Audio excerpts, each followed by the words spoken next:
Next topic पे चलते हैं और ये है आपका प्रैक्टिकल प्रॉब्लम्स ऑन सेट्स। क्या है स्टूडेंट्स, अब हम प्रैक्टिकल प्रॉब्लम करते हैं, यानी कि वर्ड प्रॉब्लम को लेते हैं, उसे अलजेब्रा के अकॉर्डिंग, उसके अकॉर्डिंग हम लोग थोड़ा सा सिंप्लीफाई करना सीखते हैं। ठीक है स्टूडेंट्स, यानी कि सेट्स का प्रैक्टिकल एप्लीकेशन एक तरह से मैं कह सकता हूं। तो मैं लिख देता हूं प्रैक्टिकल प्रॉब्लम्स ऑन सेट्स।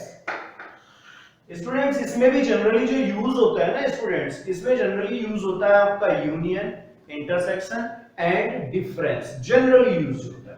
तो उसमें सबसे पहले हम लोग सपोज कर लेते हैं, पहले मान लेते हैं कि आपके पास यहां पर दो सेट है। इससे मैं थोड़ा सा डेरिवेशन सिखाना चाह रहा हूं आपको।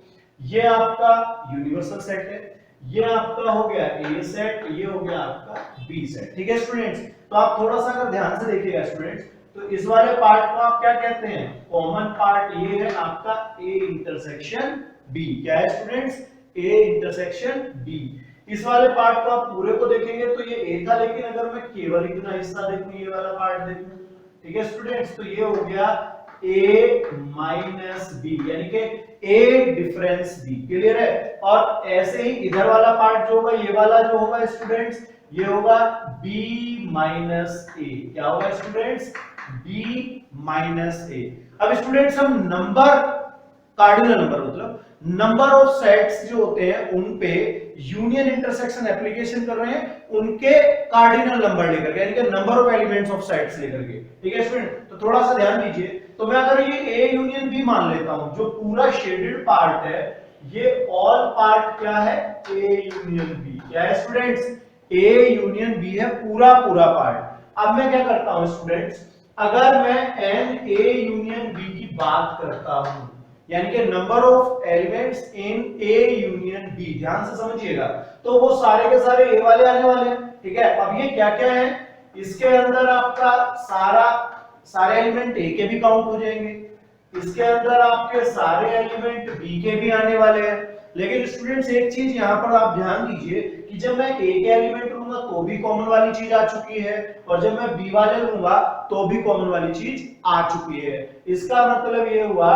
कि ए और बी, ध्यान से सुनिएगा, इसका मतलब ये हुआ कि जब मैं ए और बी को दोनों को ऐड कर रहा हूं तो ए इंटरसेक्शन बी वाला पार्ट दो बार काउंट हो गया है। जबकि हम पढ़ के आए थे कि सेट के अंदर रिपीट नहीं होते हैं। इसका मतलब हुआ कि मुझे एन ए इंटरसेक्शन बी को वन टाइम सब्ट्रैक्ट करना पड़ेगा। तो यहां से मैं देखता हूं कि ये एक मेरा फॉर्म जनरेट हो गया है, एक फॉर्मूला बन गया है। वो फॉर्मूला है, मैं रिपीट कर रहा हूं, n A union B equal to n A plus n B minus n A intersection B. क्या है students, n A plus n B minus n intersection B. ठीक है स्टूडेंट, अब सपोज एक सिचुएशन ये वाली भी तो हो सकती है स्टूडेंट्स कि आपके पास कॉमन कुछ हो ही ना। ठीक है, आपके पास ए है, आपके पास बी है, लेकिन दोनों में कॉमन कुछ ना हो, तो ऐसे केस को बोलते हैं डिसजॉइंट सेट्स। क्या बोलते हैं इसको, डिसजॉइंट सेट्स। ठीक है स्टूडेंट्स, तो डिसजॉइंट सेट्स में आपका ए इंटरसेक्शन बी क्या बनता है स्टूडेंट्स, 5 बनता है। इसका मतलब number of elements in A intersection B क्या होंगे, 0 होंगे। सो आपकी जो कंडीशन यहां से बन के आने वाली है स्टूडेंट्स, वो क्या बन के आने वाली है इस बार, एन ए यूनियन बी। क्या होगा students, n A union B equal to इस बार होगा n A plus n B. Clear हो गया सबको, इस बार एन ए यूनियन बी क्या बनेगा, n A plus n B. Clear हो गया, चलिएगा आगे बढ़ते हैं। अब स्टूडेंट्स हम इस पर एक दो एग्जांपल लगाते हैं, जिससे कि हमें फॉर्मूला का एप्लीकेशन इजीली समझ आ जाए, क्लियर हो जाए। ठीक है स्टूडेंट्स, चलिए एक एग्जांपल लगाते हैं। In two sets A and B, in two sets A and B, ठीक है students, n A union B equal to 34, n A equal to 12 and n B equal to 18। ठीक है स्टूडेंट्स, इसे 22 करिए। N A equal to, A union B आपके 34 है, n ए आपके पास 22 है, एन बी आपके पास 18 है। फाइंड ए इंटरसेक्शन, ठीक है स्टूडेंट्स।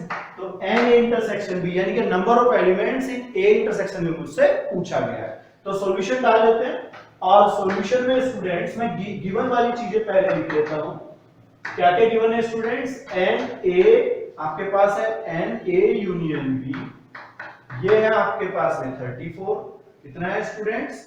34, ये स्टूडेंट्स 44 आप कर लीजिए इसको, ठीक है स्टूडेंट्स। ये है आपके पास 44, ठीक है। और एन ए कितना है स्टूडेंट्स आपके पास? इसे आप 22 कर लीजिए। एन बी आपके पास कितना है स्टूडेंट्स? ये आप 18 कर लीजिए। अब आपके पास है n A union B, formula है ये n A plus n B minus n A intersection B, ठीक है स्टूडेंट्स।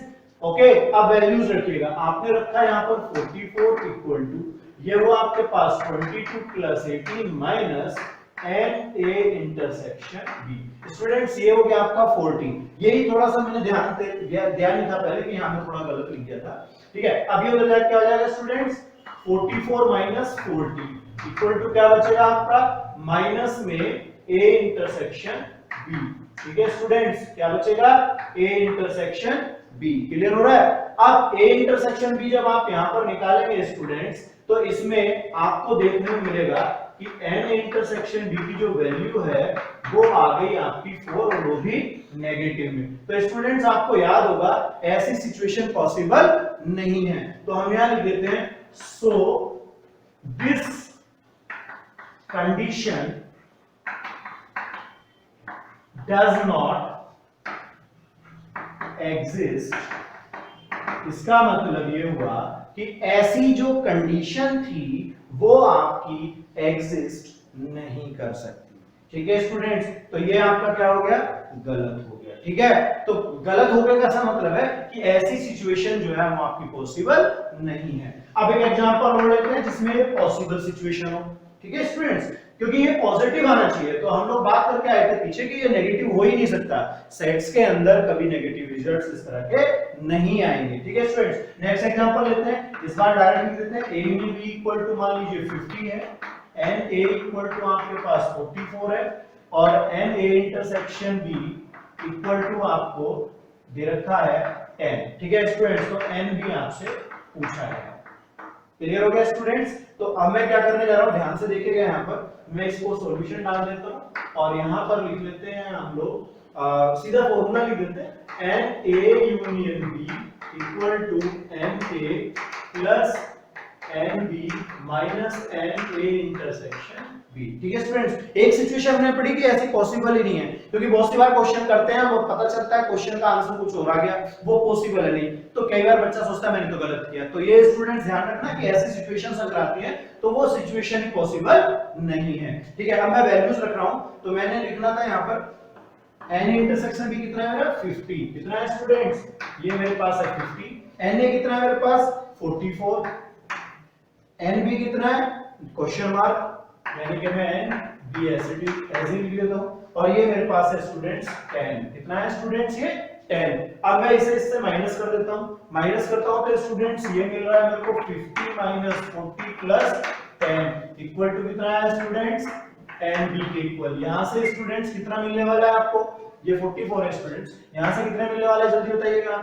यहां से मिलने वाला है आपको 60 माइनस 44 इक्वल टू NB। तो NB हो गया आपके पास 16। क्या हुआ स्टूडेंट्स? NB आपके पास 16 हुआ। ये आपका आंसर है, ठीक है स्टूडेंट्स। अब इससे आगे एक कांसेप्ट और ले लेते हैं। वो कांसेप्ट क्या है हमारे पास में? वो है यूनियन इंटरसेक्शन से अलग आता है डिफरेंस वाला। तो आप डिफरेंस वाले पे आ जाइए जरा। डिफरेंस वाला क्या है थोड़ा सा फिगर से क्लियर कर लेते हैं। ये वेन डायग्राम मैं बना रहा हूं, ये यूनिवर्सल सेट है। ये आपका A, ये आपका B। इसे मैं ऐसे मेंशन भी कर लेता हूं, ये ए बी हो गए। आप इस पार्ट की बात करते हैं तो ये क्या था स्टूडेंट्स? ये था ए इंटरसेक्शन बी। अब आप इसको देखिएगा स्टूडेंट्स, ये वाला जो पार्ट था ये क्या था? ए माइनस बी। क्या था स्टूडेंट्स? ए माइनस बी। अब आप इधर वाले पार्ट पे आ जाइएगा। इधर वाला पार्ट ये वाला जो होगा, इस तरफ वाला ये क्या था? ये था ए माइनस बी और ये था बी माइनस। यहाँ क्या था स्टूडेंट्स? ये है b माइनस। ठीक है स्टूडेंट्स, अब इसके भी प्रैक्टिकल एप्लीकेशन नंबर्स को लेकर, कार्डिनल नंबर को लेकर कैसे होंगे स्टूडेंट्स, ये होंगे na-b। ठीक है स्टूडेंट्स, na-b क्या होगा, देखो ये जो आपने देखा ये पूरे a में से इस पार्ट को छोड़ करके बात कर रहा है, मतलब ये जो पूरा a है उसमें से ये वाला पार्ट मुझे नहीं चाहिए, तो इसका मतलब तो ये नहीं हुआ कि a में से आप इंटरसेक्शन वाली चीज हटा लें। क्या कर रहे हैं आप स्टूडेंट्स, a वाले में से ये जो a पूरा था उसमें से इंटरसेक्शन वाली चीजें आपने छोड़ दी हैं, तो यहीं पर आप अगर ध्यान से देखिएगा स्टूडेंट्स, इसे मैं और भी दूसरा तरीका बोल सकता हूं, ये है n ओनली a, इसका मतलब क्या है n ओनली a, ठीक है, केवल a, यहां पे ऐसे हो सकता है n a but not b, इसका मतलब भी यही है। ठीक है स्टूडेंट्स, और ये सब आपको एक ही चीज ध्यान रखना, ये सब आपको कई बार क्वेश्चंस के अंदर पूछा जाएगा कि ओनली ए ओनली बी इस तरह से, तो ये है na माइनस बी का मतलब na minus n a intersection b, इसे आप पढ़ सकते हैं n only a, n a but not b, n a intersection b dash. एक यहां पर एक चीज और भी है स्टूडेंट्स, एक यहां पर मेरे को और भी लेना है, ये है आपका सीधा na माइनस b के इक्वली लिखो। ठीक है स्टूडेंट्स, ये सारी चीजें एक ही चीज को रिप्रेजेंट करती हैं, तो ऐसे ही अगर मुझसे पूछा जाता है तो फर्स्ट चीज है, अगर मुझसे यही चीज n a b minus a को लेकर के पूछी जाती तो वो था n b minus n a intersection b। ठीक है स्टूडेंट्स, तो दोनों ही चीजें आपको थोड़े से ध्यान से समझनी है, और जैसे यहाँ पर इसके एप्लीकेशन है ऐसे इसके होंगे, सेम चीजें होंगी आपकी। ओके, क्लियर हुआ?